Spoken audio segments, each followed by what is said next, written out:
Muchas gracias por estar aquí esta mañana. Como pueden ver, vamos a darles menos de lo que les prometimos, así que disculpas de antemano. Cambiamos también la presentación, el título lo llamamos entonces finalmente Los archivos son máquinas, 4 hipótesis sobre los archivos en el arte contemporáneo iberoamericano. Creo que tenemos muchos puntos de contacto con la ponencia anterior, así que esperamos que sea una conversación fructífera la de esta mañana.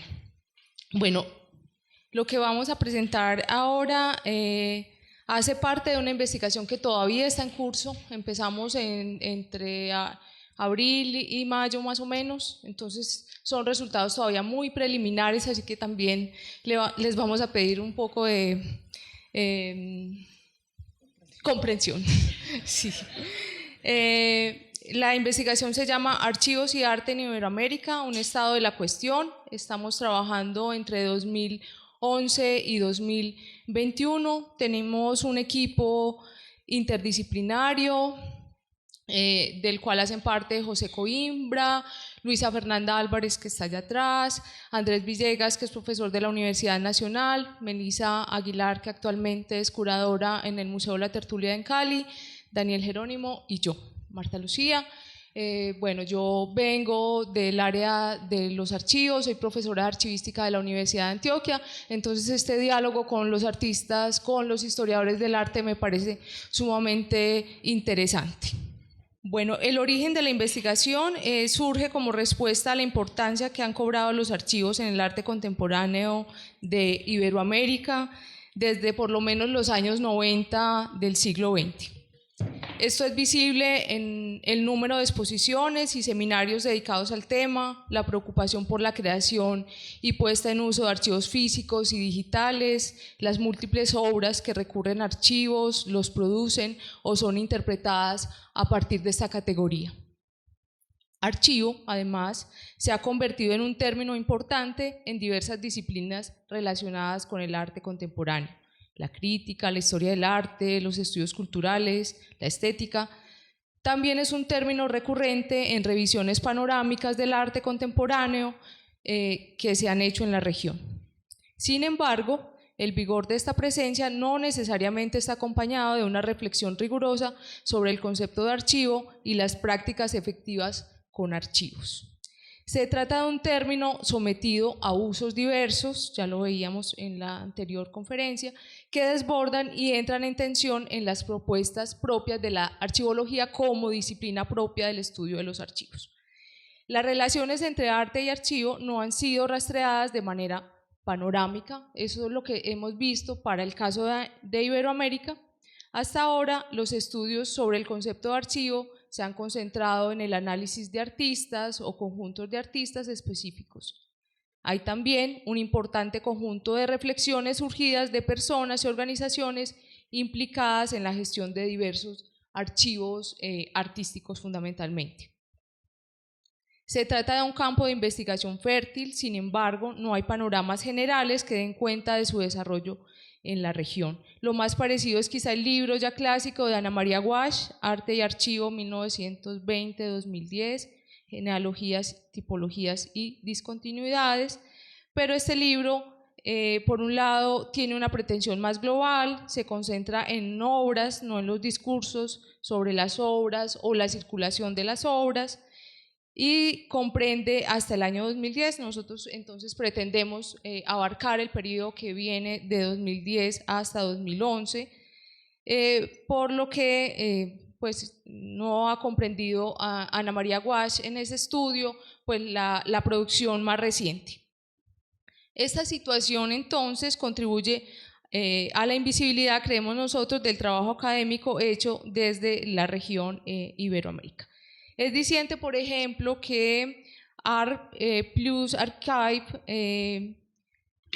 la panorámica más importante sobre este tema, publicada este año por Sarah Callahan, no tenga en cuenta en absoluto artistas, teóricos o historiadores del arte de la región.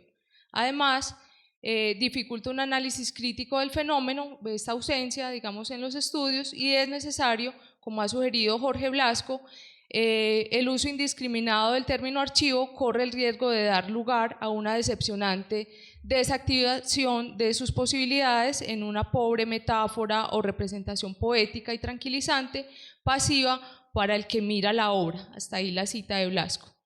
También Sully Rolnick ha señalado el peligro de que la categoría de archivo desactive el potencial político de las prácticas artísticas, especialmente las que se incluyen en la llamada crítica institucional latinoamericana.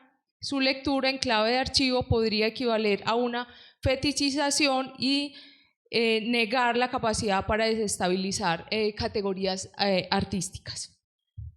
Una comprensión panorámica es particularmente importante, esa es nuestra apuesta, en este caso porque el fenómeno mismo es transnacional. Como veremos más adelante, la relevancia del arte de archivo en Iberoamérica está conectada con fenómenos transnacionales, por ejemplo, las luchas por los derechos humanos, la memoria tras procesos dictatoriales, guerras internas y conflictos armados. Y las discusiones sobre este tema han sido potenciadas por redes de trabajo que en buena parte también tienen un carácter regional.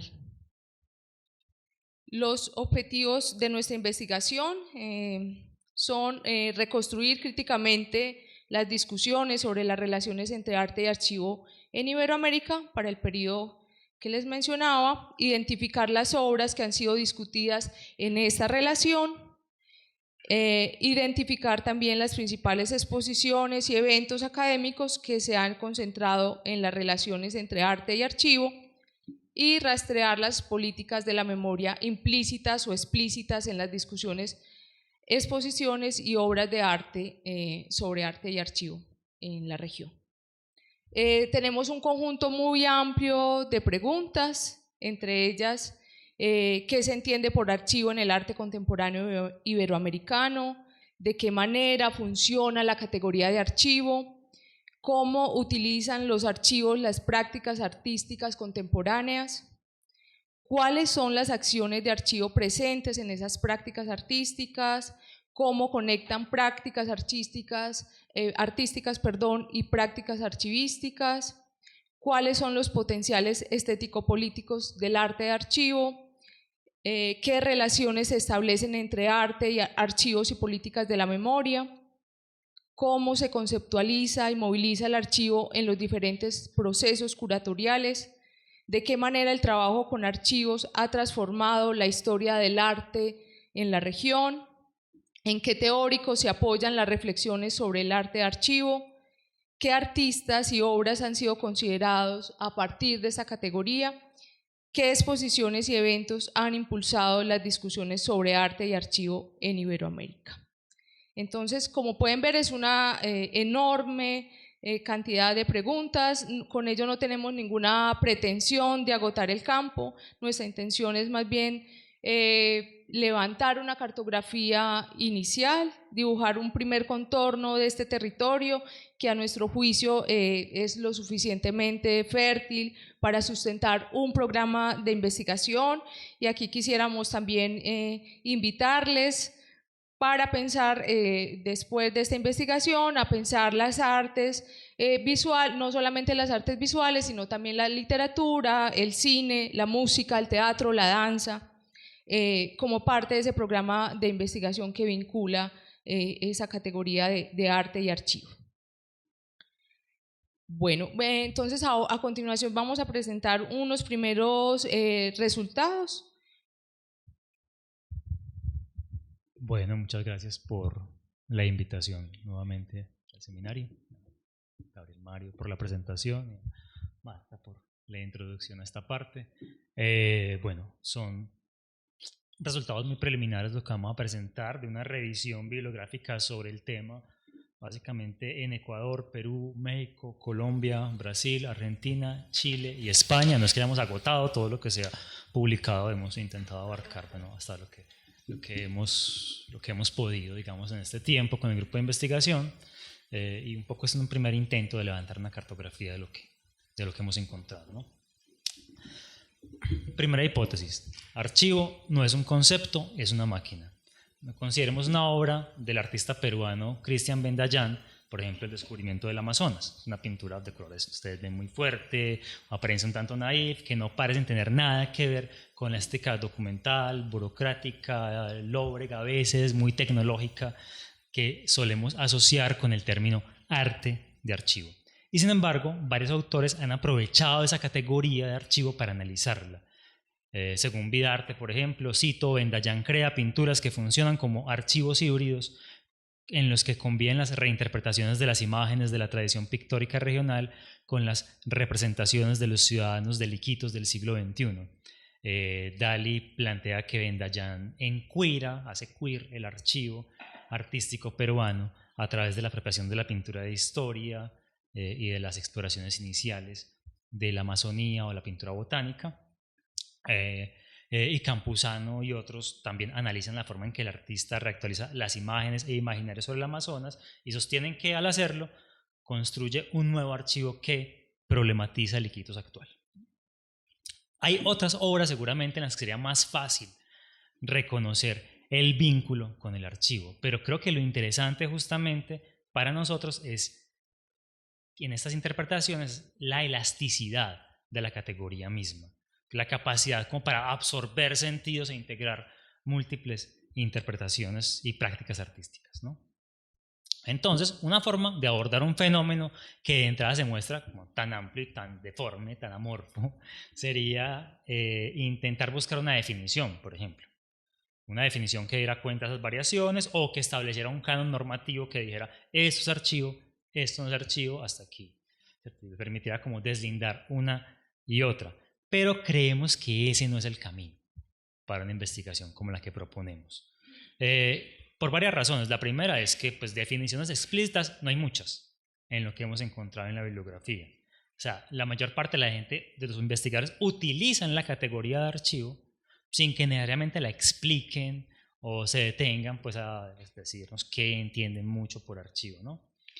En segundo lugar, cuando definen el concepto o tematizan la categoría, se suele recurrir a definiciones generalmente muy abstractas, muy generales, como las que ya cierto nos señaló Paul, que son las dominantes, las de Foucault y Derrida en particular, ¿no? Es decir, cuando historiadores del arte, críticos de arte, curadores, artistas, definen el archivo, lo que predomina, creemos, es una concepción más o menos filosófica o metafórica del archivo.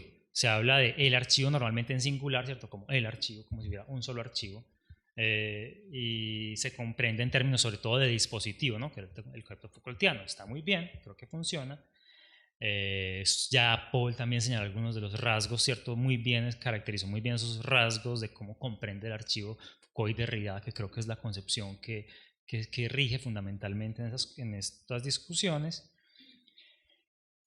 Pero esa idea, esa concepción del archivo como algo, como esa estructura de poder que determina qué es lo que puede o no puede ser dicho y a partir del cual surgen las narrativas, ha dado lugar también a tensiones con los archivistas en particular, ¿no? Paulina Bravo dice en algún punto, dice, no obstante, hay principios que se han venido fraguando desde la archivística que no deberíamos desestimar.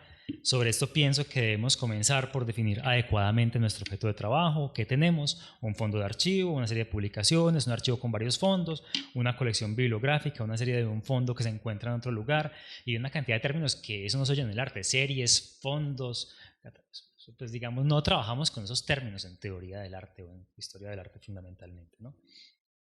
Continúo con la cita de Bravo, podemos tener o no un archivo, si no lo tenemos no pasa nada. Nuestro material seguirá siendo igualmente valioso y en nada se disminuye la relevancia de su procesamiento y puesta en acceso. Se trata de un punto de tensión realmente entre la archeología y ciertas teorizaciones del archivo en las ciencias humanas y en las artes, aunque ese conflicto también ha sido provechoso. Hemos visto y hemos registrado tantos reconocimientos de cómo esas concepciones deben ser puestas en relación con la existencia material y física y el funcionamiento real de los archivos, y por otro lado también hemos visto un desplazamiento en la archivística más reciente hacia comprensiones más abiertas del archivo. En suma, por estas razones decimos, no es tan producente buscar una definición de archivo, así que pensamos más bien en preguntarnos cómo se usa el término archivo en el arte cuando se discute sobre arte iberoamericano contemporáneo, y eso creo nos permite desplazar la discusión un poco y poner en primer plano la utilidad estratégica del término. Este es el camino que yo creo que ya han apuntado algunos teóricos como Diana Taylor para el caso de los archivos digitales, y también creo que la discusión de Sarah Callahan va mucho en esa dirección, ¿no? De pensar cómo se usa la categoría más que qué significa archivo, ¿no?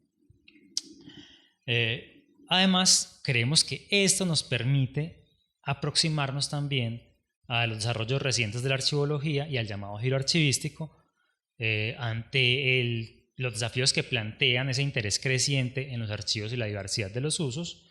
La archivología ha respondido con ideas que ponen en cuestión la perspectiva más tradicional de la disciplina, para la cual los documentos de archivo eran los subproductos naturales de la administración o evidencias no contaminadas de actos y transacciones, pruebas imparciales. La archivología moderna ha preferido quebrar con estas ideas que un poco despolitizan los archivos y ha propuesto comprenderlas más bien en términos que resuenan mucho incluso con lo que dijo Paul ahorita, como esencialmente performativos, ¿no? Que es una expresión que usa Alt y McCamish.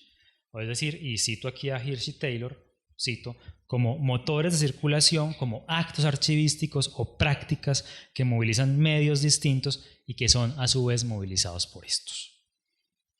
Entonces, estos son los aportes disciplinares desde la archivística misma, como que desplazan esa noción de archivo tradicional y han abierto un camino para pensar también más cerca de lo que han hecho las artes y las ciencias humanas durante las últimas décadas, para pensar cómo los archivos pueden ayudar a cuestionar y reconfigurar los imaginarios y las construcciones sociales, impulsando incluso una concepción extendida de los archivos que incluye, por ejemplo, cita McCamish, registros orales y escritos, literatura, paisaje, danza, arte, el ambiente construido y los artefactos. Fin de la cita de McCamish. Entonces, estas son, digamos, las razones por las cuales preferimos hablar de los archivos como máquinas y no del archivo como concepto. El modelo de la máquina nos permite subrayar ese carácter activo de los archivos y del concepto mismo de archivo, y subraya unas cuestiones que consideramos más importantes a la hora de comprender ese atractivo del archivo para el arte contemporáneo iberoamericano. O sea, una máquina es un sistema físico que utiliza energía para llevar a cabo una acción o ejecutar un trabajo, una definición pues muy simple y muy vasta, ¿no? Si entendemos los archivos como máquinas, entonces se abren preguntas como ¿cuál es su materialidad? ¿Cierto? ¿Cuál es el carácter físico? ¿Qué energía utilizan? ¿Qué acciones o qué trabajo realizan? ¿Cuáles son las condiciones de su operación? ¿Para qué sirven? ¿En qué ámbitos operan? ¿Qué saberes están implicados en su operación, ¿no? Es decir, intentar plantear otras preguntas a entender los archivos como mecanismos que funcionan para ciertas tareas, ¿no? Entonces, las hipótesis que estamos presentando aquí exploran como las consecuencias de desarrollar este modelo, intentan, digamos, sacar las consecuencias de este modelo para nuestra comprensión de esas discusiones sobre el archivo en el arte contemporáneo iberoamericano. Entonces, proponemos básicamente tres hipótesis, que serían que los archivos son máquinas con tres acciones básicas. Es la segunda hipótesis. Bueno, la primera es que los archivos son máquinas, no conceptos. La segunda, que los archivos son máquinas con tres acciones básicas. La tercera, que los archivos son máquinas del tiempo, ¿no? Sería la cuarta, perdón. No, la tercera es que los archivos son máquinas de operación colectiva, perdón. Y la cuarta, que los archivos son máquinas del tiempo. Pero ya vamos a ir a cada una de esas, ¿no? Hipótesis 2, los archivos son máquinas con tres acciones básicas. Si los archivos son máquinas, supongamos, entonces ¿cómo funcionan? Cuando las discusiones sobre arte iberoamericano invocan ese concepto de archivo, ¿a qué tipos de acciones lo asocian? El balance de la revisión a la fecha nos permite proponer tres acciones básicas: recoger, montar, movilizar. La lista no es exhaustiva. Puede que aparezcan otras, puede que aparezcan una. Tenemos una que es revolver, que está en un limbo ahora de discusión en el grupo de investigación. No sabemos si es una categoría independiente, está ligada a otras. Estamos definiendo esa categoría aquí. Pero de momento tenemos tres que proponemos: recoger, montar y movilizar, ¿no? Recoger como crear nuevos archivos, acumular, seleccionar materiales, rescatar lo descartado, lo olvidado, lo no dicho. montar, como conectar imágenes, textos, discursos, hacerlos funcionar de otra manera en su encuentro, superponer estratos históricos, conectar disciplinas, movilizar como despertar archivos que hibernan, abrirlos al uso, hacerlos hablar, incitar a agentes sociales a hacerles preguntas, crear nuevas colecciones, establecer conexiones posibles con el presente y el futuro. Bueno, comencemos con la primera, recoger. El archivo surge de la decisión de seleccionar determinados materiales y conservarlos como una unidad más o menos estable. Esto implica ponerlos uno al lado de otros, unos después o antes de otros, decidir qué eliminar, qué preservar y dónde. Recoger es entonces convertir un material indeterminado en documento, elevarlo a un nuevo estatus que lo separa de todo lo que no pertenece al archivo, ese afuera tal vez del que hablaba Paul hace un rato. El archivo constituye entonces una estructura que mantiene reunidos los documentos, ejerce una fuerza que los liga entre sí y que genera al mismo tiempo conexiones metonímicas o posibilidades de sentido por la coexistencia, ¿no?, de los materiales.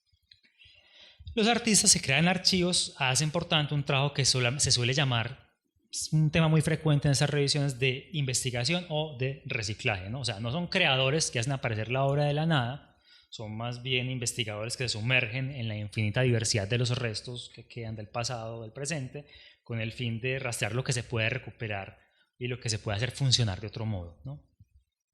Son materiales de muchos tipos, pueden ser no solamente documentos de archivo en el sentido tradicional, sino objetos, imágenes, restos culturales. Lo que importa es estar encargados de cierta energía política, afectiva, social, vital o cultural, ¿no? Quizás un rasgo que se suele detectar es pensar, o más bien una referencia frecuente frente a esos artistas es que son en cierto sentido como detectores, ¿no? Detectores de restos cargados de una especie de particular energía, una fuerza vital, afectiva, mnemónica, lo que sea.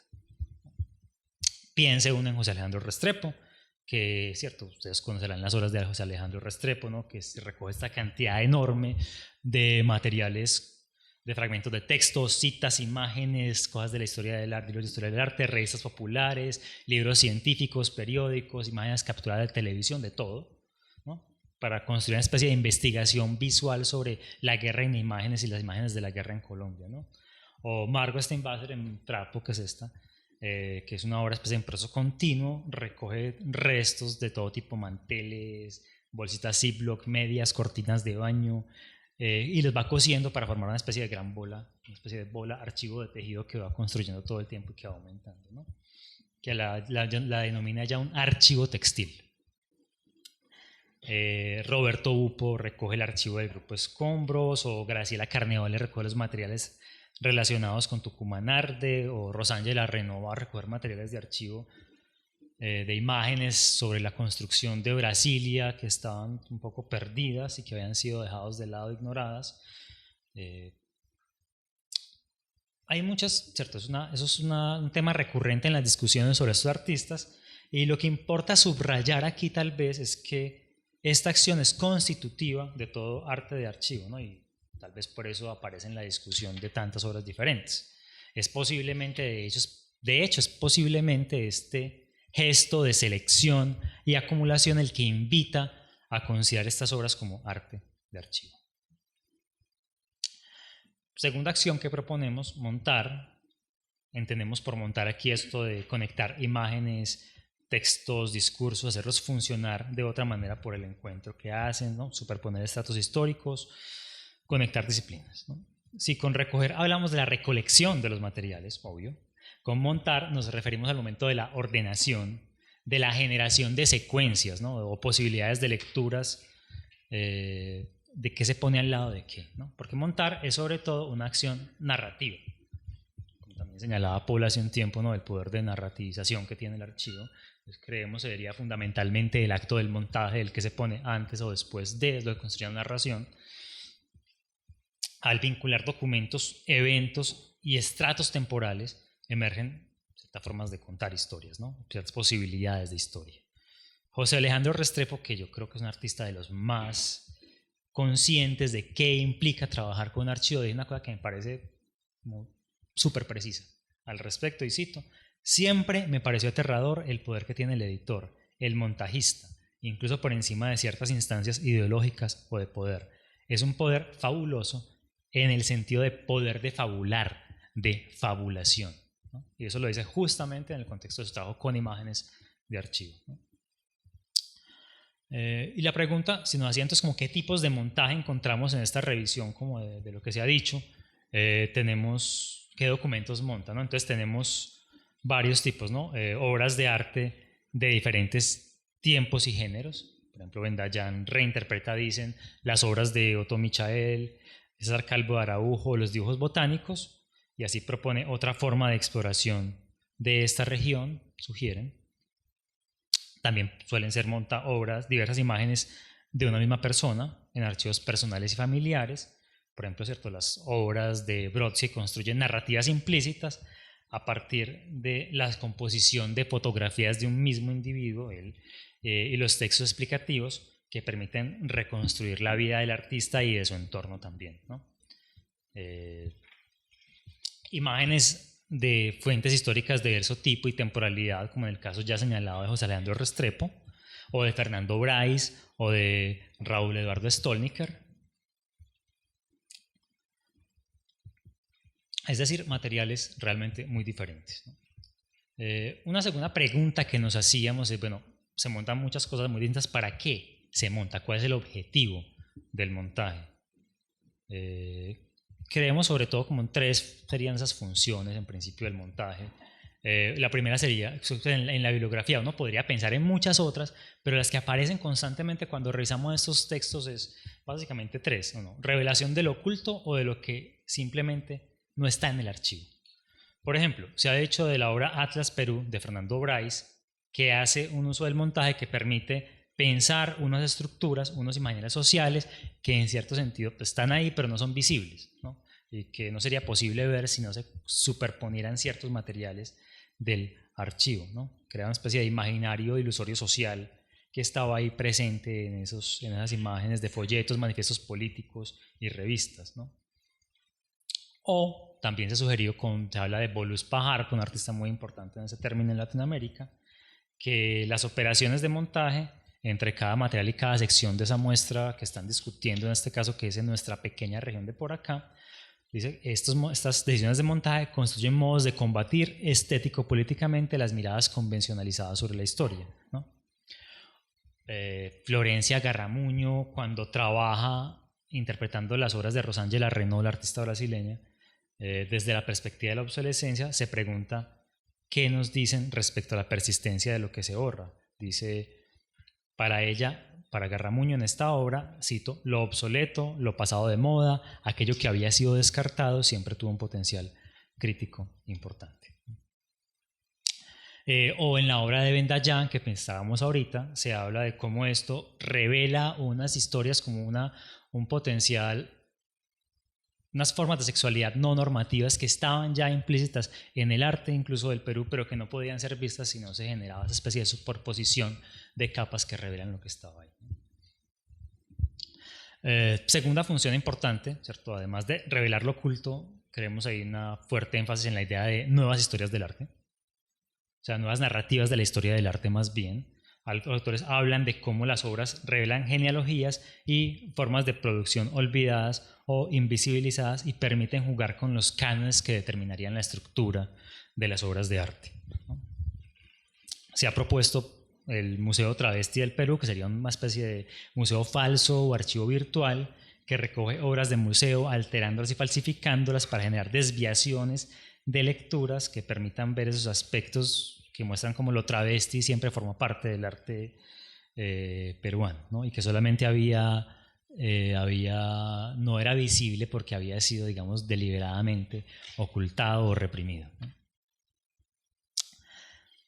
La tercera posibilidad, o la tercera función del montaje, que creo que miramos aquí, es la idea de los nuevos usos. ¿Por qué? Porque un montaje no siempre, no necesariamente impone una narrativa, ¿no? Tal vez eso tiene que ver con la discusión anterior sobre el tipo de libertad que se puede dar en ciertos tipos de obras a la interpretación o al juego del espectador. En el caso de los archivos, el montaje también puede abrir posibilidades de uso, ¿no? Y dado que los contextos y las necesidades cambian, el montaje, incluso en en términos de cómo se abre un archivo, cómo se expone un archivo, cómo se permite la consulta de un archivo, es una necesidad que tiene que responder a los contextos cambiantes y que por tanto debe ser renovada una y otra vez, ¿no? Graciela Carnevale, que es la que básicamente gestiona, pues la que guardó y gestiona el archivo de Tucumán Arde, dice: la organización y exhibición de un archivo es un problema de edición y de montaje. Aun cuando la forma en que el archivo es organizado genera un texto y por lo tanto un sentido, cada documento tiene múltiples estratos para ser leídos y descubiertos y pueden articularse en diferentes narraciones y voces que niegan un relato único y una única verdad, ¿no? O sea, como la pregunta, digamos, es cómo mantener montajes que dejen ese abierto el sentido y que no simplemente lo cierren en otra lectura, pues que puede ser diferente, pero que mantengan esa apertura. Una pregunta que se hacen generalmente los gestores de archivo. Y esta pregunta, por los nuevos usos, implica que hay una conexión también entre esta acción, entre el montaje y lo que llamamos movilizar, que sería la tercera acción que detectamos acá, ¿no? Con esta acción, movilizar, hacemos referencia tanto a la puesta en funcionamiento de los archivos, como a los efectos que los archivos pueden producir en la sociedad, ¿no? O sea, un archivo es movilizado cuando es apropiado, utilizado y modificado por diferentes agentes, y un archivo a su vez moviliza a las personas y a los colectivos en la medida en que les impulsa o ayuda a alcanzar determinados objetivos, ¿no? Esta movilización es constitutiva del significado de archivo. Yo creo que lo digo muy bien Paul ahorita, qué pena pues tantas referencias, pero es que hay muchos puntos de contacto entre las dos cosas. Entonces está bien que eso exista, ¿no? Esta movilización es constitutiva del significado del archivo, como lo señala Eric Ketelaar. Cada vez que un creador, un archivista o un usuario interactúa, interroga o interpreta los documentos de archivo, estos se configuran de manera activa, de tal modo que, y cito, cada activación deja su rastro, contribuyendo a develar los infinitos significados del archivo. Fin de la cita. El significado entonces del archivo radica no solo en los contenidos, sino también en quién los usa, cómo los usa, con qué intenciones, ¿no? Hay varias razones específicas, además de generales, o sea, además del hecho de que uno puede decir que en general los archivos tienen un sentido determinado por el uso. Hay otras razones específicas para subrayar esta importancia de la movilización en el arte iberoamericano. ¿Por qué? Creado en medio de fuertes convulsiones políticas, sociales y económicas, el arte de archivo ha tomado, en el contexto iberoamericano al menos, un talante decididamente político y crítico. Voluspa Harpa, claro, trabaja con archivos desclasificados por Estados Unidos sobre Chile y el Cono Sur. Fernando Bryce reconstruye la historia moderna a partir de investigaciones de archivo para intentar, digamos, encontrar nuevas formas de representación de la memoria histórica. La obra de Rosângela Renaud también tiene un talante claramente crítico respecto a la estructura de la historia de Brasil y al olvido de ciertos agentes dentro de esa historia. O otros artistas como Rosana Paulino, André Penteado se han preocupado por el pasado esclavista y usan el archivo justamente para exhibir ese pasado esclavista y su permanencia. Y a esto se le puede sumar una serie de proyectos que se concentran más que en la producción de obras, en la movilización de archivos para generar desplazamientos y quiebres en los cánones que definen la historia del arte. Piense uno en un proyecto de Archiva, Obras Maestras del Arte Feminista en México, de Mónica Meyer, que es como un ataque a la estructura patriarcal, digamos, de la historia del arte en México, y otros archivos, digamos, que están de otros proyectos dedicados a archivos muy políticamente fuertes, como los de Tucumán Arde, pues, o en general varios de los que están incluidos en el proyecto de archivos en uso de la red Conceptualismos del Sur. ¿Cierto? Uno podría añadir otros de acá, ¿cierto? Taller 4 Rojo, u otros como en otros lugares como Desclasificación Popular, Anarchivos SIDA, que son, digamos, archivos de movilizaciones en general, ¿no? Entonces, esta orientación, esta tendencia política, obliga a una reflexión consciente sobre el uso de la categoría archivo para realizar y pensar esos proyectos. Recordemos que Zuley Rolnick y Jorge Blasco han sugerido que hay un riesgo de despolitizar estas obras al interpretarlas como arte de archivo, y esa preocupación está muy presente en las discusiones que hemos revisado. Por ejemplo, hemos visto una explosión de archivos digitales y de digitalización parcial de archivos físicos de arte en iberoamericanos en tiempos recientes, ¿no?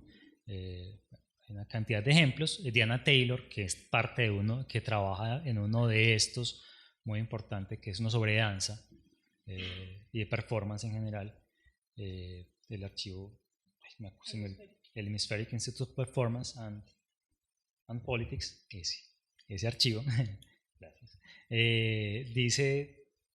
ha sugerido, perdón, que Diana Taylor ha sugerido que esa digitalización hace más fácil movilizar los archivos porque permite hacerlos accesibles de manera amplia y sencilla, impulsa a que el pasado y el presente sean pensados cada vez más en relación a su conservación y acceso en el futuro. Hay que tener en cuenta esto, que obviamente la digitalización no es una panacea, que eso no garantiza la preservación a largo plazo, que tampoco resuelve el problema del acceso ni del uso. Y yo creo que los gestores de archivos artísticos en general tienen esto muy claro y no se los puede acusar de mesianismo tecnológico, ¿no? Que crean pues como que el internet llegó a salvar el mundo.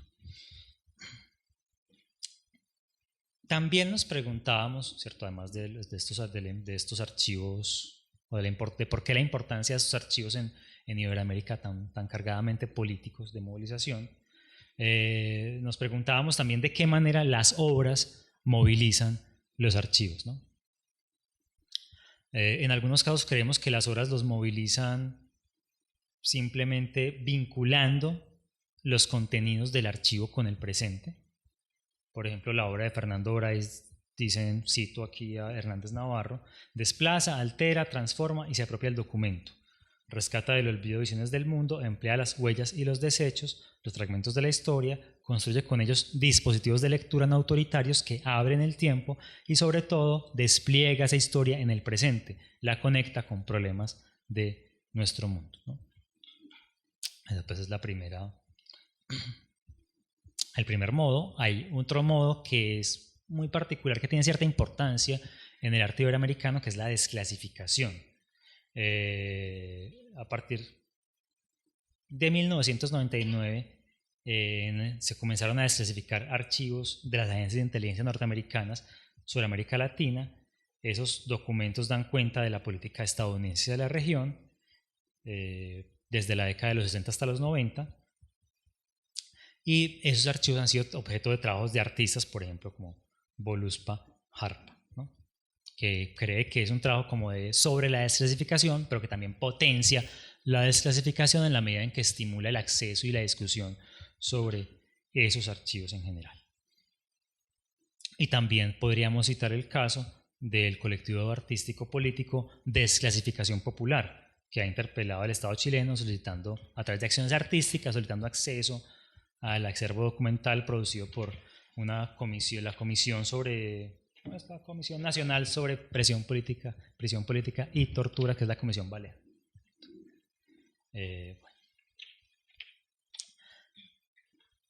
Además de la desclasificación, hay las luchas por las identidades disidentes, las identidades de género, étnicas y culturales que han apoyado en la movilización de los archivos que sirven para reivindicar derechos e historias propias. Ya lo vimos en el caso de Cristian Ben-Dayan, ¿cierto? Que está usando estas obras de arte y el archivo, digamos, entendido como cierta historia del arte olvidada para reivindicar una especie de historia propia de la legitimidad de su existencia y su presencia.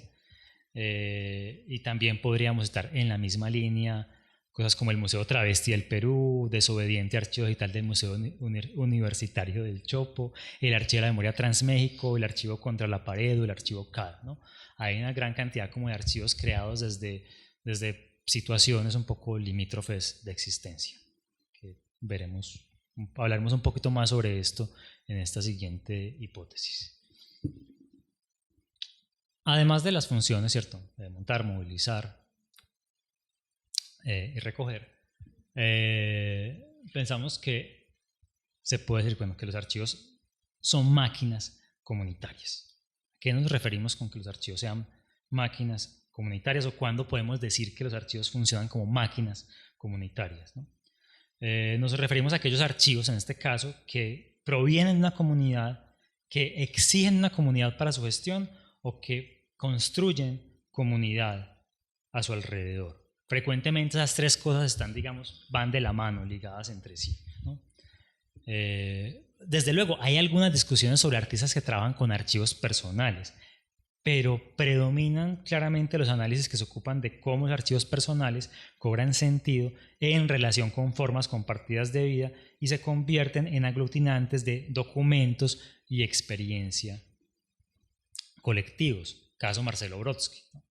De hecho, los casos paradigmáticos de análisis son los archivos comunes, ya sea en el sentido de haber sido producidos por colectivos artísticos o porque expresan o resguardan formas de vida compartida, ¿no? Una cuestión central en este contexto es la manera en que los archivos construyen comunidades y cómo deberían ser gestionados si se ha de mantener su carácter comunitario. Y las iniciativas, en ese sentido hay que señalar que las iniciativas que han creado los espacios de discusión más visibles en torno a la relación entre arte y archivo en esta región de Iberoamérica tienen una clara apuesta por la activación de las potencialidades de los usos comunes, ¿no? por la reunión de agentes, colectivos e instituciones para compartir estrategias y metodologías de trabajo con los archivos que permitan, digamos, potenciar esa relación con la comunidad o la construcción de comunidad, ¿no? De hecho, Archivos del Común es el nombre de la más conocida y común ahí se refiere a comunidad. Y lo mismo uno puede ver a través de la red CESUR, de Exterés Arte Actual. De hecho, tenemos la intuición por ahí de que una de las razones, todavía no está desarrollada, pero ahí la tenemos, de que una de las razones por las cuales ese término archivo es tan importante para el arte contemporáneo iberoamericano es porque sirve como punto de encuentro de diálogo para proyectos muy diversos, ¿no? O sea, uno encuentra de todo en los proyectos de archivo y esa multiplicidad permite como ligar gente a trabajar, ¿no? O sea, archivistas, gente que trabaja con danza, organizaciones comunitarias, museos, eso permite unos vínculos muy fuertes que uno se ve, eso se ve en los encuentros, ¿no?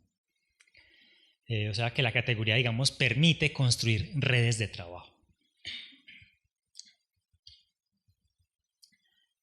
Cuando miramos lo que se ha hecho en los trabajos de redes, encontramos frecuentemente encargados de un tipo de archivo comunitario sobre el cual quizás vale la pena llamar la atención. Se trata de archivos que documentan formas de vida subterránea que sin embargo se expresan estéticamente. Nos referimos, por ejemplo, a los dedicados a la escena underground de Buenos Aires de los 80, a las enfermas de SIDA o a la movida madrileña en España, los archivos de experiencias trans en México y Perú. O sea, los archivos parecen tener una afinidad con esas formas de vida precarias, invisibilizadas en la historia oficial, pero que no dejan de buscar como formas de expresión estética, ¿no? Que se manifiestan, ¿no? Que están ahí un poco ocultas, reprimidas, pero que a la vez tienen como una potencia estética muy fuerte, ¿no? Como es característico en ciertas formas de la escena trans en México y bueno, en muchas partes en realidad.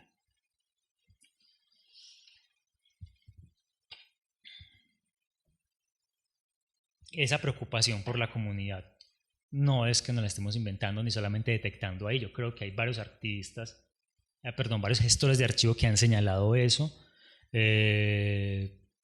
Los investigadores, varios investigadores, Arfug, por ejemplo, dice que las obras de arte público deberían ser objeto de análisis privilegiado porque plantean una interrogación crítica a las problemáticas y sentidos de una comunidad, pues las obras de arte público con archivos, ¿no? Y varios gestores de archivos artísticos se preguntan mucho, como les decía, por qué significa gestionar un archivo de manera verdaderamente comunitaria, ¿no? El caso más claro está en la red Conceptualismos del Sur, que dice que se creó con lo que llaman un desafío por, cito, encontrar formas colaborativas de producción, organización y circulación del conocimiento que funcionen fuera de las estructuras estatales, ¿no? O sea, hay iniciativas muchas que buscan mantener la integridad y la indivisibilidad, de los acervos archivísticos con los que trabajan, relacionados con prácticas artísticas críticas latinoamericanas, sin despojar a los colectivos o las personas de sus documentos, ¿no? Y Paulina Bravo, una archivista que citábamos al principio, decía también, cito, no son papeles lo que conservamos en nuestros archivos, sino a la comunidad que los produjo, a ese colectivo que da prueba de su existencia y de su proyecto político mediante su producción documental.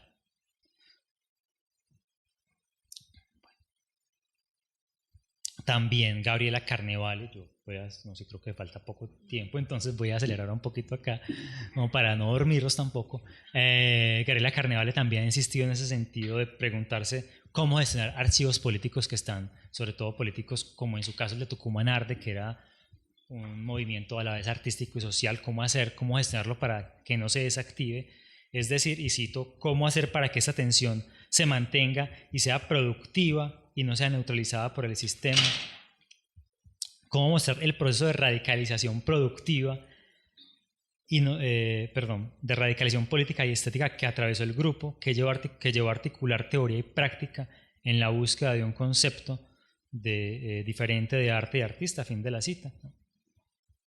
Y eso implica para ella buscar formas de socialización que permitan reactivar este potencial, ¿no? Y resistirse en muchos casos a la lógica, digamos, del archivo como dominado por el Estado, o a las lógicas un poco capitalistas de circulación de los archivos, que llevan a que los archivos sean, digamos, vendidos, comprados, manejados por instituciones, digamos, que los sacan de su contexto y los preservan, pero, por ejemplo, universidades gringas, que es lo que suele ocurrir con archivos de acá, que viajan a una universidad en la que, bueno, se quedan allá, sin poder funcionar acá. Bueno, hipótesis 4, para aprovechar este ratito que nos queda. Los archivos son máquinas del tiempo, ¿listo? Entonces aquí hay una obvia conexión con lo que estaba señalando Paul, ¿no? Yo creo que Paul ha sido una fenomenología muy bonita de la experiencia del archivo como experiencia interactiva. Vamos a encontrar varios temas de lo que él decía acá ligados en este contexto, preguntándonos por qué es lo que hacen los archivos con el tiempo, ¿no? O sea, cuando hablamos de máquinas del tiempo, no decimos, claro, son máquinas que permitan viajar en el tiempo, ¿no? Que nos permitan, ¿cierto?, desplazarnos y sumergirnos en un momento del pasado, qué sé yo, y meternos allá y perdernos, pues, de donde estamos ahorita, ¿no? Visitar a nuestros abuelos en su mundo, exactamente no. Creo que a lo que nos referimos, o lo que queremos dar a entender con esa expresión, es más bien que los archivos son máquinas que permiten moldear o trabajar el tiempo en la medida en que superponen estratos temporales que preservan el pasado, que se activan en el presente y que se orientan al futuro. Ese es un tema también, creo que fuerte en la investigación, como en los textos que hemos encontrado, y da lugar a expresiones como retorcer el tiempo o espacializar el tiempo, ¿no? Seguramente en discusión con Manevich en ese caso, ¿no? Preguntémonos entonces nos preguntábamos entonces cuáles son esas funciones de los archivos en cuanto a máquinas del tiempo, cómo trabajan el tiempo y con qué fines, y hicimos una especie de clasificación preliminar de esas funciones, ¿cierto? De qué es lo que hacen con el tiempo los archivos, cómo se entiende que trabajan. Preservación, esa es, bueno, la función más obvia y tradicional del archivo es el registro de determinados acontecimientos y la preservación de esos registros. Es una cuestión que, claro, siempre ha sido, pues, importante para el arte, pero los procesos de desmaterialización del arte, que ya, pues, diagnosticó Lippard en los 60, hicieron del registro una cuestión particularmente urgente. ¿Por qué? Porque las obras de arte firmadas como performances, instalaciones, happenings, etc., exigen algún tipo de registro para poder sobrevivir, ¿cierto? Pues, o tal vez en el cuerpo del artista, y además del cuerpo del artista, ¿no? En muchas obras de estas, el arte contemporáneo ha propiciado una cierta dependencia del archivo hasta el punto de que la distinción entre obra y registro tiende a borrarse en algunos casos concretos. Pienso en los proyectos, ¿cierto? Los proyectos no realizables, ¿cierto? Cosas que son pensadas solo como proyecto, que uno no sabe si es obra o archivo de una obra posible en el futuro. O en la obra de José Alejandro Restrepo, ¿no? que dice que uno puede funcionar como archivo de cine porque él la va cambiando, la va mutando, la va usando como material todo el tiempo. Segunda función, construcción de memorias. Las prácticas artísticas con archivos se sitúan dentro de los peculiares procesos históricos de Iberoamérica. La eclosión del fenómeno memorialista en la región está relacionada con un anhelo de sectores sociales por tramitar el pasado violento o fortalecer la deliberación en la esfera pública y los procesos democratizadores, ¿no? Las culturas de la memoria han servido entonces de acicate para otras escrituras de la historia y de nuevas proyecciones de la memoria. Por esta razón, el arte de archivo en Iberoamérica claramente pone su acento en los pasados represivos, en las violaciones de derechos humanos, en las distintas formas de discriminación. Junta ha señalado al respecto del caso argentino, cito, que son imágenes con un fuerte impulso archivístico y también memorialista, registro y conmemoración respecto de un pasado cuyas pruebas se transforman continuamente con la aparición de nuevos registros. Fin de la cita. Esta afirmación de Junta respecto a Argentina creo que se puede extender a buena parte del arte de archivo de la región, ¿no? Eso también ayuda a explicar la circulación transnacional del arte de archivo, de los archivos artísticos y las discusiones sobre activación de archivos a través del arte. O sea, además de ciertos rasgos obviamente lingüísticos y culturales que compartimos, la región también tiene un pasado común atravesado por procesos coloniales, dictaduras, conflictos armados y guerras internas, y eso hace que las obras resuenen un poco más transnacionalmente, pero también permite hacer como muestras, exposiciones y eventos que puedan circular, digamos, bien entre fronteras. Una tercera función, la de reactivación de momentos clave, que Andreas Huysen había planteado en un punto ya pues, muy clásico, que cito, que el boom de la memoria actual responde a esa creciente necesidad de un anclaje espacial y temporal en un mundo caracterizado por flujos de información cada vez más caudalosos en redes cada vez más densas de tiempo y espacio comprimidos. Fin de la cita de Huysen.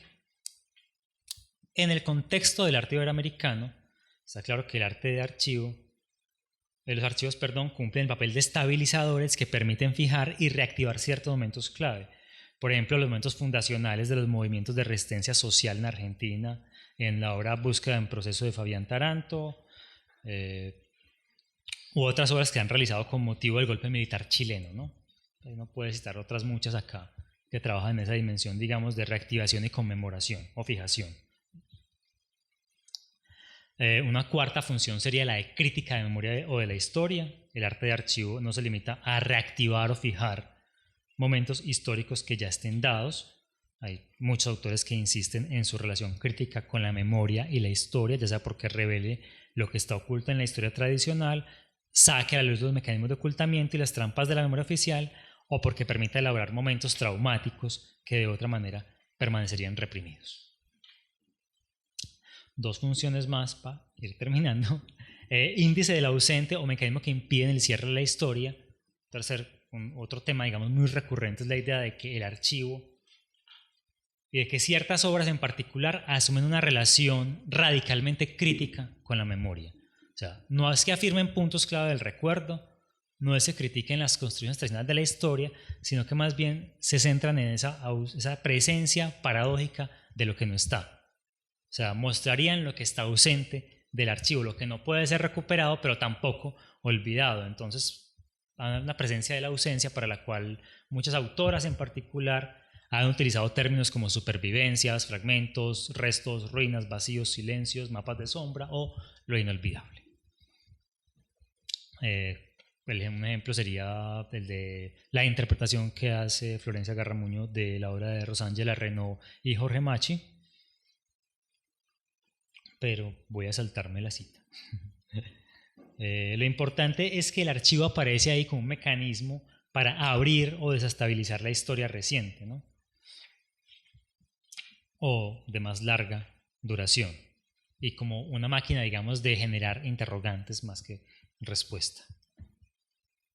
También se lo puede usar, creo que es el caso de la obra de José Alejandro Restrepo en buena medida, para buscar lo que uno podría llamar supervivencias o anacronismos, cosas que continuidades ocultas que de otra manera podrían pasar desapercibidas, ¿no? Como las largas duraciones de ciertos fenómenos, pensamos en el uso que hace José Alejandro Restrepo del archivo en dar la cara para mostrar que eso que pensamos en las imágenes de los paramilitares tan sencillas, ¿cierto?, como puestas en un cartel de búsqueda, en realidad está conectado con estratos mucho más profundos de cómo hemos construido al enemigo, de las imágenes sagradas, de las imágenes de las víctimas, y cómo todo eso resuena en unas imágenes presentes.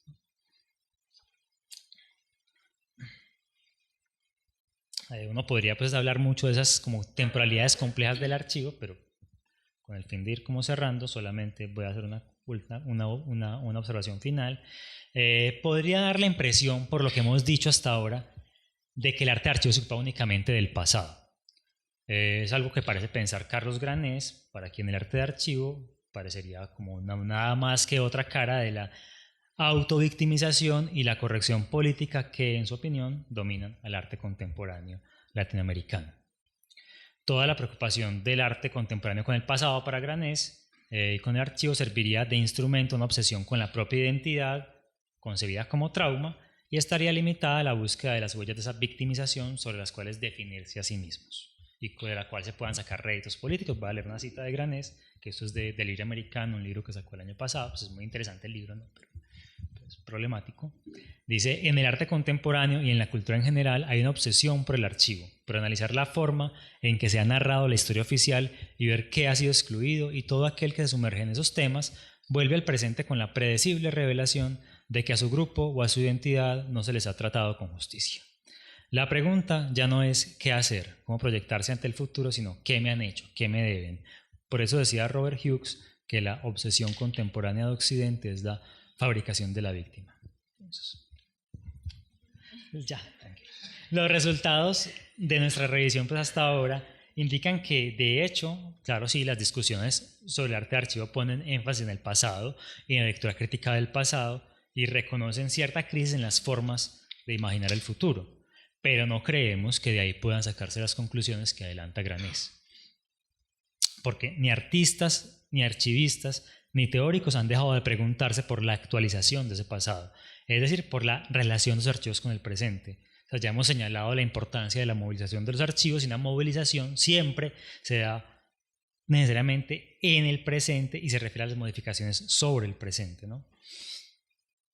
Más aún, entre los artistas teóricos y gestores más agudos, yo creo que hay una clara conciencia de que es el horizonte del futuro donde se encuentra la justificación de la existencia de los archivos, ¿no? El archivo existe siempre para un futuro que determinará sus posibles usos de una manera que no se puede prever de antemano, ¿no? Es un caso claro de contingencia, ¿no? Todo archivo es contingente en ese sentido, para ponerlo en los términos que lo planteó ahorita Paul.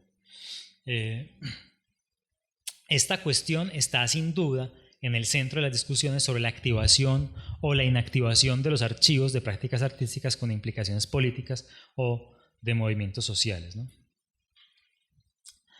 La atención al pasado, pues, no implica la negación del futuro. Por el contrario, las reflexiones sobre el arte de archivo se mueven en una doble constatación que podríamos formular parodiando una conocida fórmula kantiana, ¿cierto? Un pasado sin futuro es ciego, un futuro sin pasado es vacío. Cualquier planificación a futuro tiene que atender a eso que el archivo guarda, y a la vez el archivo solo tiene la forma que le da el futuro.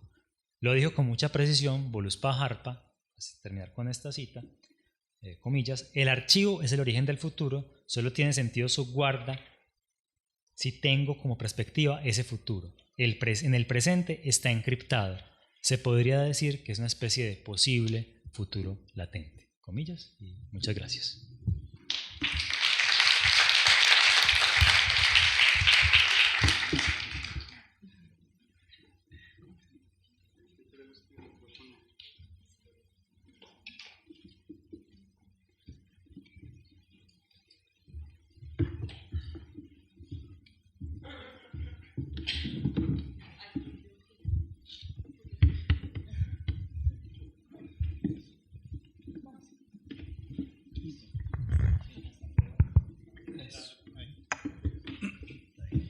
Muy bien, bueno, vamos a abrir entonces este bloque de preguntas y pues ahorita, como lo decía Daniel, pues justo digamos nos hace una serie de elipses que se juntan de la mañana, que básicamente es lo que estamos buscando. Entonces tenemos aquí una primera pregunta, adelante. Muchas gracias, primero que todo, y pues muy modestos me parecieron cuando dijeron que esto está en construcción y que seamos comprensivos, porque me parece muy impresionante ya, digamos, todo el rastreo que han hecho. Yo tengo una curiosidad, pues realmente es una curiosidad, y es que entendiendo esa idea de los archivos como máquinas, me pregunto si también han encontrado, como dentro de algunos movimientos justamente de arte latinoamericano, ciertas resistencias deliberadas a la máquina del archivo, a las máquinas o a los archivos, mejor dicho, a esa Es que lo pensé mucho cuando Daniel hablaba, por ejemplo, de José Alejandro Restrepo, y recordé que en un inicio, por ejemplo, el trabajo de José Alejandro Restrepo y de María Teresa Hincapié iba de la mano, por ejemplo. Iba muy de la mano, es decir, fueron no solo artistas, pareja, todo lo que sea, y hubo muchos performances juntos. Y digamos que pareciera que mientras José Alejandro se iba hacia el lado cada vez, digamos, más politizado, político, de la potencia del archivo, María Teresa se alejaba a eso, pues que recordando a Derrida uno podría llamar como la metafísica de la presencia, es decir, ese lado de solo lo presente, allí en ese lugar, con las comunidades, el gesto, casi que intentando escapar a veces al rastro, al registro, ¿no? Entonces yo me preguntaba si eso que ahorita decían, que parece, de entrada parece, sí, como dado, no, es que el gesto también puede ser archivo. Pero yo, francamente, me lo seguiría preguntando un ratico.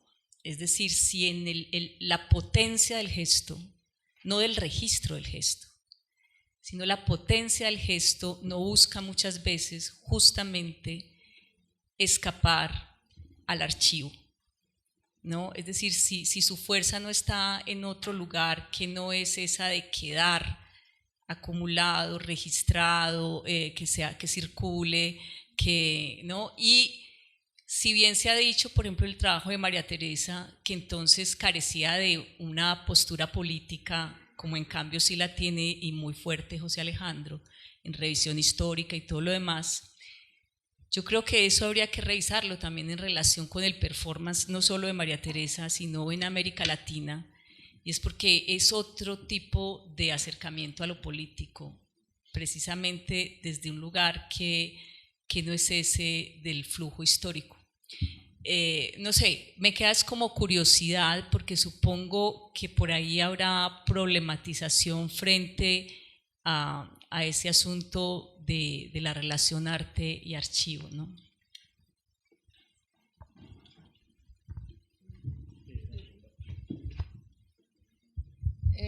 Bueno, muchas gracias por la pregunta. Yo creo que ante todo es una pregunta también para nosotros, para la revisión del material. Yo creo que sí lo hemos encontrado, sobre todo esa relación entre archivos y poder, o sea, esa cuestión al poder del archivo, al poder de decir, pues en esa línea muy Foucaultiana de lo que puede ser dicho a partir del archivo. Pero también como nuestra preocupación es por encontrar esa relación, entonces lo que hemos encontrado es más lo que explícitamente muestra esa relación. No quiero decir con ello que no esté lo otro, y creo que a partir de su pregunta pues vamos a ser más atentos frente a eso otro porque también es importante. Pues eso es lo que yo diría. No, es que no tengo nada más que decir, me dejaste con la pregunta, porque es muy buena, claro, o sea, en todo lo que no pasa o las resistencias al archivo, ¿no? El problema es que yo creo que claramente, o sea, hay realmente muy pocos, pues como en lo que hemos encontrado artículos sobre eso, aunque el gesto pueda darse, y ahora que me lo dices, yo digo, claro, es obvio, o sea, hay gente que se resiste al archivo, hay muchas otras que se resisten al archivo claramente, esos caen por fuera de la discusión. Y entonces lo que tu pregunta me hace decir es, nos plantea como interrogantes, listo, ¿cómo hacemos para hacer justicia también a eso que no quiere acogerse bajo la categoría de archivo o que implícitamente lucha frente, sí, que no se resiste a ser categorizado como archivo o a pensar la obra como archivo, ¿no? Y no tengo respuestas porque no, ahora me la planteas y digo, uy, no, toca mirar cómo revisamos eso, cómo negociamos entre eso y los intentos de conceptualizar esas obras como archivo a partir, digamos, de la estela de Diana Taylor, porque eso sí los hay. O sea, hay varios intentos a partir de pensar la obra como entre el archivo y el repertorio, de pensar el repertorio como un archivo también, y se ha pensado un poco el performance en esa línea de archivo, así. Pero tendríamos, que es muy buena pregunta ya, pensar cómo nos quitamos la anteojera, porque lo que siento es como si me hubieras quitado algo del lado del ojo y ahora, uy, estoy viendo un problema que no tenía antes, pero que estaba ahí. No, es para... Eso es lo bueno de traer una cosa... Que no nos den más problemas. No es lo bueno de traer algo como que esté un poco en proceso, porque uno dice estamos haciendo algo y sí es muy chévere construir juntos. Entonces, gracias, de verdad. Muy bien, vamos con la Estoy un siguiente poco pregunta. afónica, espero que funcione. No, me preguntaba un poco también relacionado con lo que dice Ana y porque estaba pensando en la exposición de María Teresa Hincapié que fue hace poco en el MAM y a pesar de que de alguna manera ella evitó que su gesto y su acción fuera archivo, al final la exposición es un gran archivo, ¿no? Entonces de alguna manera vuelve y se junta o vuelve y se cierra el círculo hacia el archivo, porque si no, no habría manera de mostrar su obra, ¿no? Entonces, puede ser que haya como dos momentos distintos, las intenciones del artista frente a esa pregunta cuando está en su proceso creativo vigente y luego cuando no existe sino su archivo para ser expuesto como una especie de única manera de reencontrar lo que este artista quería mostrar, decir, a partir de la voz de otros que lo están reconstruyendo en un espacio distinto como el museo, ¿no? Entonces, ahí también me queda esa pregunta, ¿cómo hacemos? O sea, nos centramos a preguntarnos sobre el archivo post-mortem de ella o sobre su relación con el archivo cuando estaba viva, o ambos sería como lo más, digamos, como el ejercicio más cercano y más lógico, entenderlo en esos dos momentos distintos. No sé. Pues miren que para yo complementar un poco el ámbito de ese asunto de preguntas, pues ahí hay justamente la pregunta por la resistencia. Estaba aquí justamente considerando al hilo de la celebración de Tutankamón y todo lo que ha pasado ahí, pues que los arqueólogos hacen eso, un poco como sin que ellos se lo propusieran, o por lo menos no de manera explícita, cómo descubren lo que está escondido dentro de los hallazgos o elementos materiales, lo que pasa con cualquier investigación de tipo histórico. De algún modo esas dinámicas de resistencia están implícitas, pero bueno, aquí ¿qué nos dicen nuestros? No, solo querría señalar, claro, que en el caso de María Teresa hay una contradicción que finalmente vale para mucho de lo que consideramos archivo artístico y archivos artísticos importantes actualmente, y que no, más bien de los archivos que hemos considerado en esta investigación. ¿A qué contradicción me refiero? La contradicción entre la intención de las acciones que generan el archivo y el archivo mismo, ¿no? Si uno piensa en el caso, si uno piensa en el caso de María Teresa Hincapié, si asumamos que su intención era justamente generar unas formas, proporcionar formas de atención al presente que se resistían a cualquier registro real, ¿cierto? Como algo que no puede ser realmente ni registrado, ni grabado, ni guardado de ninguna manera, porque solo se da en el presente de esa obra, y que si su apuesta era esa, se da una contradicción frente a ese archivo que las guarda, ¿no? Pero también una contradicción similar, podríamos decir, se da entre obras que, como las de Tucumán Arde, estaban destinadas ¿a qué? A generar unas acciones políticas muy concretas, a intervenciones muy específicas en un territorio muy concreto, por artistas muy concretos. Eso se contrapone al hecho al archivo que permanece hoy en circunstancias distintas y que puede ser visto simplemente como un conjunto de documentos, papeles, fotos y materiales sobre eso, ¿no? Creo que el problema de la movilización del archivo pasa por ese problema, por qué es hacerle justicia a eso que ha sido archivado en cada caso, ¿no? La pregunta por la activación implica es cómo hacerle justicia a eso, ¿no? Y hay que plantearla en cada caso dependiendo del contexto, porque va a ser distinta la respuesta que demos a qué es hacerle justicia a la obra de Tucumán Arde cuando la presentamos a partir de este archivo, cómo vas a mantener vivo ese potencial que tiene, y qué sería mantener viva la obra de María Teresa Hincapié a través de su archivo. O sea, cómo hacer que esa obra vuelva a generar esos momentos de atención o de presencia por los cuales haya apostado.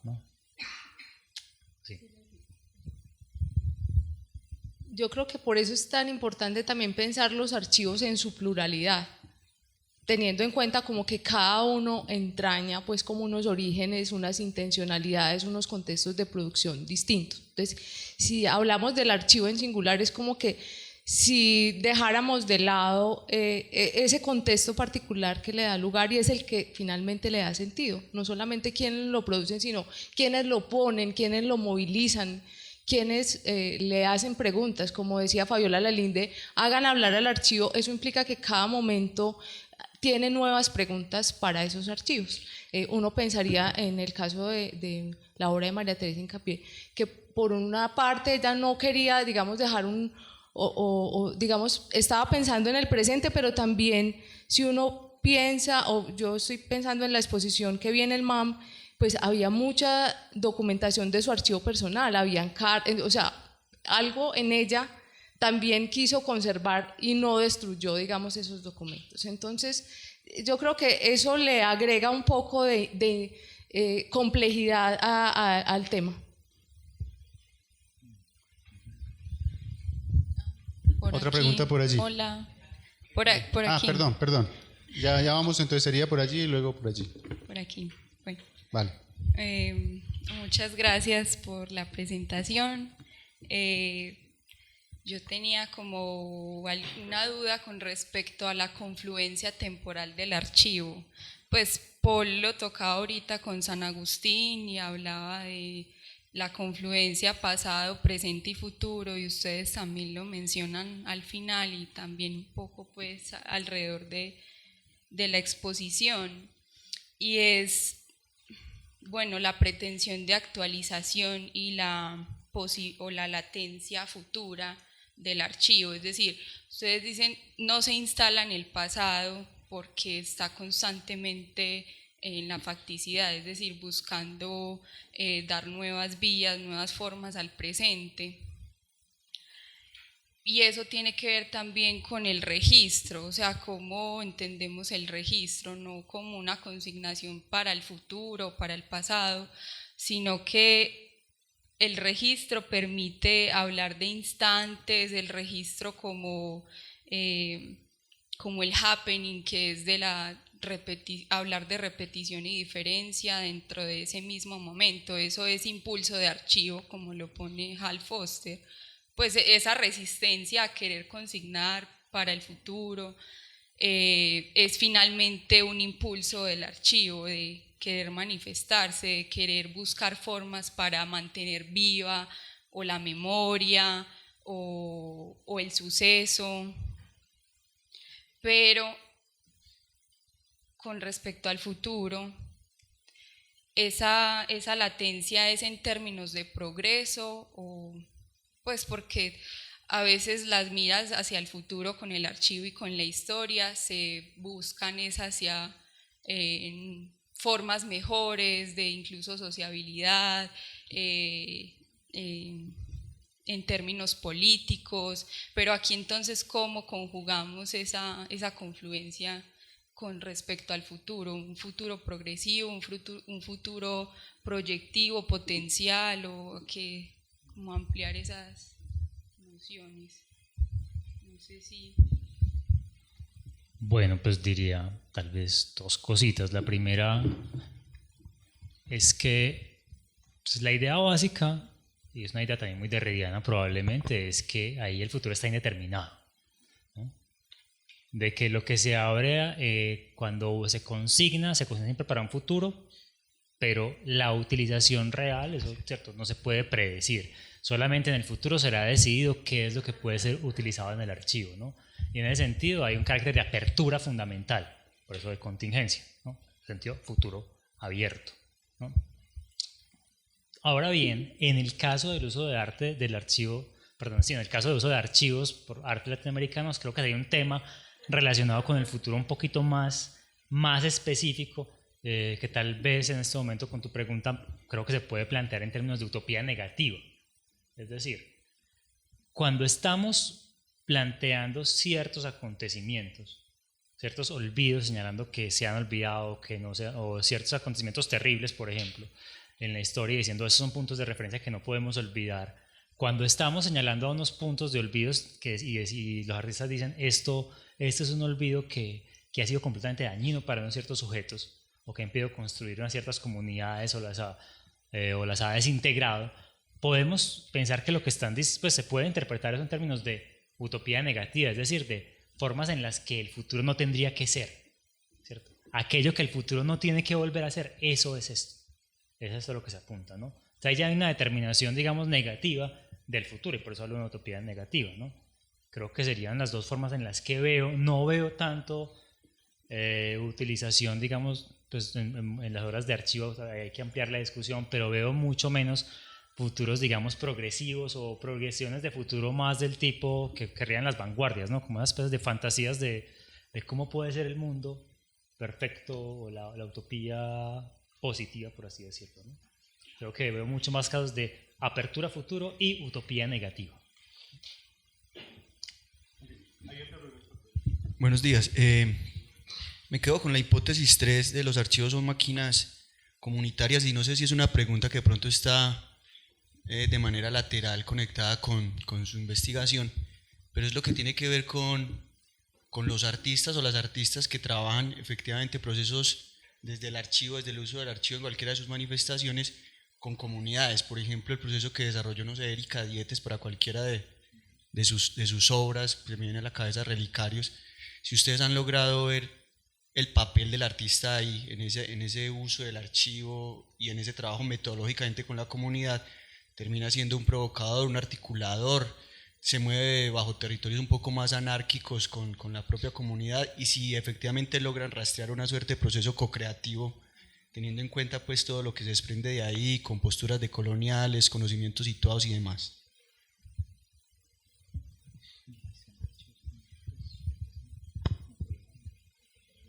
Sí, pues, a ver, ahora en lo que llevamos hemos podido rastrear en esos archivos comunitarios, no tanto la figura de los artistas creando los archivos, sino más bien los artistas, digamos, haciendo públicos sus archivos, que en buena parte fueron fruto de trabajo comunitario. Pero no quiero decir con ello que no existan el tipo de archivos que estás mencionando. Marcelo Brodsky, por ejemplo, que trabajó después de la dictadura o a partir de la dictadura en Argentina, recientemente ha trabajado, por ejemplo, con el paro nacional en Colombia. Entonces, ayer veía, por ejemplo, unas imágenes que produjo en Cali, que son muy, muy interesantes. O sea, es como otra forma de acercarse a un trabajo comunitario, ya no en Argentina, sino pues en otros lugares de América Latina, y ese es otro rasgo que está muy ligado a los archivos comunitarios, y es ese carácter transnacional. Es decir, hay unas problemáticas históricas que son comunes y hay un trabajo con los archivos en el arte a partir de esas problemáticas comunes. Entonces, los rasgos comunitarios estarían dados por eso y por una clara intención de hacerlos públicos, o sea, que sean de uso público, que no estén restringidos en universidades, por ejemplo, en Estados Unidos, que no puedan tener acceso. Y lo otro que también mencionábamos ahora es la importancia de que los archivos queden en esos lugares donde son producidos, es decir, que se haga una copia digital, por ejemplo, que esté afuera, pero el archivo pensado también en relación con la identidad de esas comunidades, con su pues como actuación política, que sean parte importante como de esas actuaciones. No, falta todavía por investigar bastante. Por ejemplo, Dietes todavía no la hemos tocado. No ha sido una, porque tampoco hemos visto todavía muchos textos sobre ella en ese orden, pues no muchos meses ya vamos de investigación, así que ahí faltan materiales. Pero claramente en ese caso ese problema lo hemos encontrado planteado en particular frente a gestores de archivos, ¿no? Hay unas discusiones muy bonitas sobre el extractivismo de archivo, ¿cierto? Que es un problema, claro, es el problema también un poco del del artista como etnólogo, ¿no? Hasta qué punto lo que hace el artista o el archivista es ir a sacar la información de una comunidad o a sacar cosas y utilizarlos para algo diferente. Lo hemos encontrado más respecto a los organizadores y gestores de archivos que frente a los artistas, aunque es probable que ese problema surja cuando nos adentremos un poquito más en casos específicos como ese, ¿no? Todavía pues no hemos visto la discusión, pero bien. Hola, ahora se oye, sí. Bueno, pues muchísimas gracias por la comunicación, de la que he aprendido mucho, y además habéis puesto algo de orden a mi previa, y enhorabuena también por todo ya el camino recorrido, ¿no? Me sumo a Ana porque realmente ahí hay muchas cosas. Quería decir un par de cosas y si queréis contestar alguna de ellas, pues bien, y si no, pues ya me quedo contento también. Claro, huís de una definición del archivo así en abstracto o algo así y preferís hablar de máquina, pero máquina no es para nada tampoco un concepto ¿no? Un concepto banal ni un concepto sencillo, ¿no? Y aunque me encanta, me ha gustado mucho al principio, poco a poco he ido viendo ciertas tensiones con el resto de las hipótesis, ¿no? Porque para mí máquina, al menos para mí lo asocio, entre otras cosas que ya vosotros habéis comentado, con una cierta despersonalización del proceso, ¿no? Con un cierto alejamiento del autor que ingenia una máquina para que la sea este ingenio que hace ciertos procesos, ¿no? Y esto, y en cambio, contrasta mucho con la cantidad de archivos a los que os habéis referido, que provienen de artistas y que son muy personalizados precisamente, ¿no? Y que son irrepetibles. Este es el segundo elemento de la máquina. La máquina acostumbra a hacer procesos repetitivos, ¿no? O repetibles al menos, ¿no? Aunque luego las mismas máquinas se desajusten, etcétera, y ahí entramos en una visión mucho más interesante también de lo que es la máquina, ¿no? Pero precisamente la idea es ese alejamiento para que repita, ¿no? Y yo creo que son archivos irrepetibles la mayoría de ellos. Entonces estaba pensando, bueno, me gusta y al mismo tiempo no me acaba de cuadrar. Simplemente era un comentario, ¿no? Yo creo que también he echado de menos ahí un poco la figura del archivador, ¿no? O sea, que tratarais, que incluyerais un poco más esta idea del autor, del artista, al que os habéis referido constantemente con nombres, pero que no formaba parte de ese complejo de hipótesis inicial. No lo sé, creo que podría ser también interesante si lo queréis tener en cuenta, ¿no? Para vincular máquina y archivador o algo así. Y iba a preguntar también sobre la anarchivística, ¿no? Que ya se ha comentado. A mí me interesa mucho cómo los artistas también manipulan, subvierten, destruyen a veces incluso archivos, ¿no? Y creo que os habéis referido ahora más recientemente, en la última respuesta, a procesos de este tipo, pero no recuerdo haberlos visto reflejados en la presentación y me gustaría saber si queríais mencionar alguno o algo así. Pero os digo que de todo lo que os estoy comentando no tenéis por qué. Y luego finalmente no conozco la declaración de Rolnick, el texto de Rolnick sobre esta despolitización de las prácticas de archivo, precisamente cuando se las clasifica como tal, y cosa que me parece muy sorprendente. Y si queríais también en algún momento aclararme esto, porque yo no lo entiendo. O sea, no sé en qué está pensando Rolnick cuando está diciendo esto, ¿no? Y me encantaría saberlo, pero si no ya leeré el artículo, ya lo buscaré. Muchas gracias. Bueno, sin un montón de cosas, Paul. ¿Qué es eso? Qué falta de cortesía. Te agradezco mucho, Paul, de verdad, las observaciones. Bueno, respecto a máquina, claro, hay que tener en cuenta que claramente estamos no definiendo los archivos, sino que estamos usando un modelo. Y creo que obviamente el modelo depende del tipo de máquina, que es complejo y filosóficamente no podría elaborar mucho, pero en principio es un modelo y nosotros tenemos que los archivos sean esos. Lo que decimos es que este modelo, la máquina, nos permite comprender como el atractivo de los archivos y organizar, digamos, la discusión sobre los archivos y los puntos interesantes respecto a él, ¿no?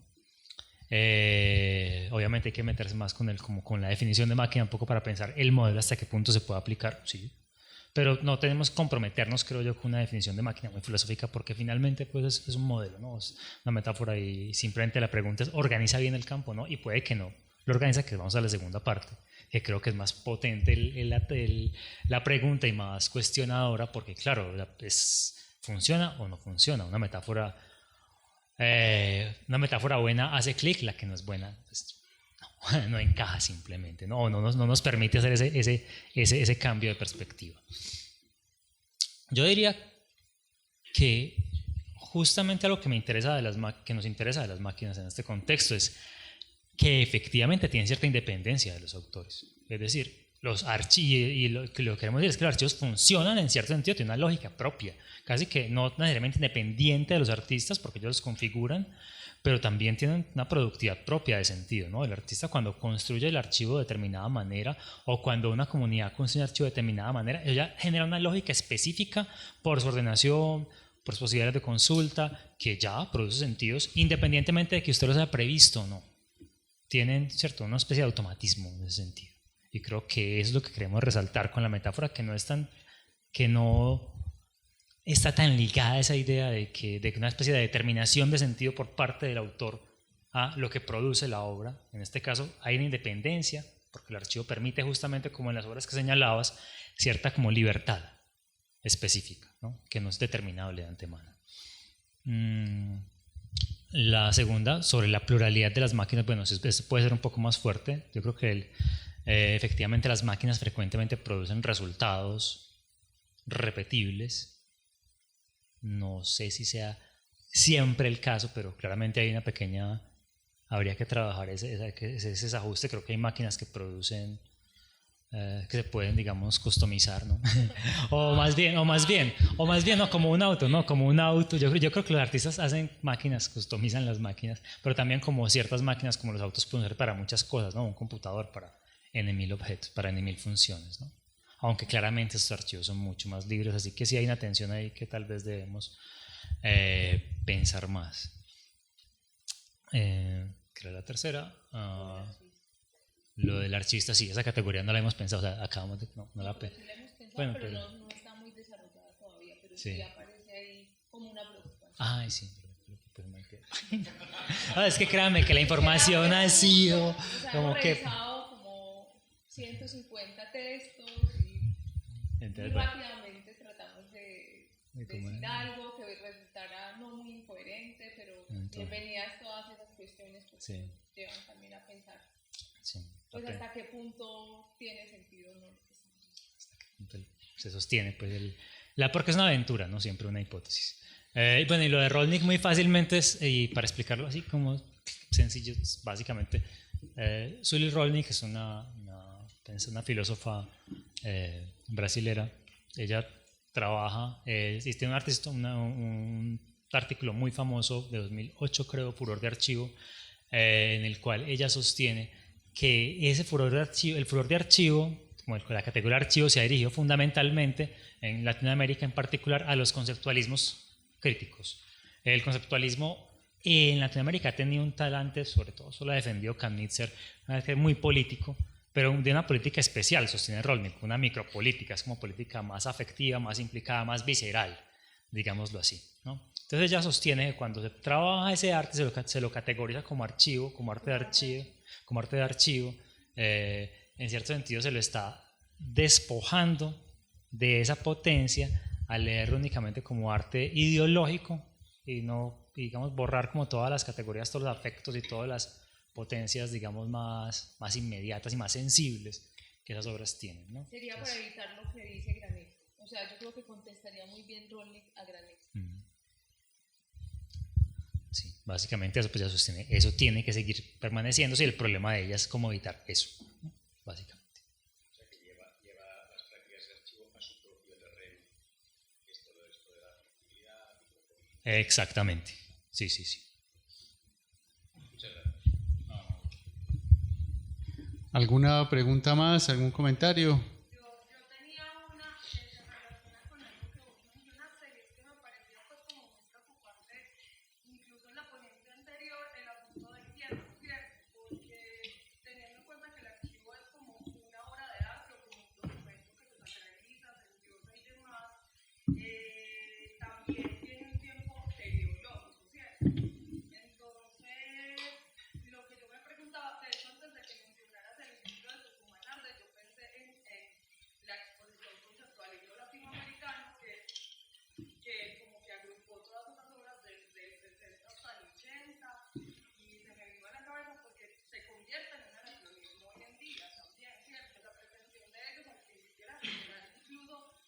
sentido o un concepto y definir el conceptualismo en contraposición al arte conceptual, pero hoy en día eso sería ya pues como un anacronismo, no sé, pues mi pregunta era si es el momento en el que se decide archivar la experiencia, el momento de ruptura del tiempo teleológico o no, y hasta dónde tendría pues como que esa discontinuidad, pues como hasta qué punto se convertiría en continuidad y no en coyuntura.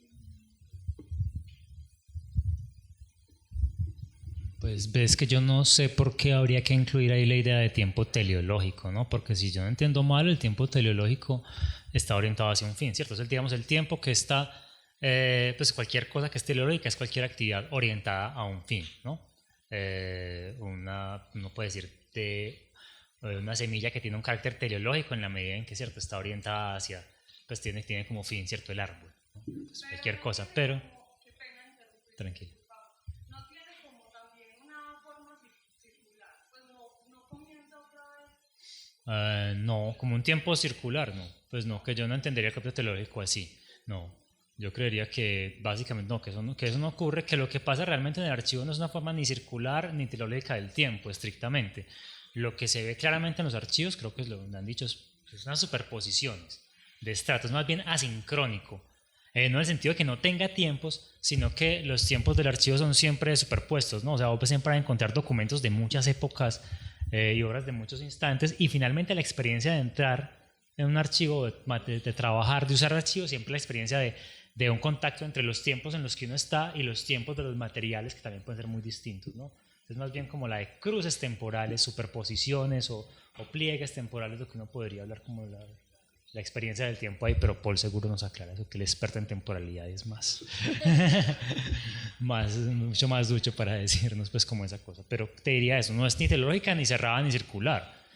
El problema son tiempos superpuestos, y claro, la pregunta en este caso frente a esos archivos es cómo cortocircuitar el tiempo, ¿no? Cómo hacer para que el tiempo pasado conecte de manera productiva con el presente. Un poco sería, no en términos circulares, sino más bien de choques, ¿no? O reapariciones.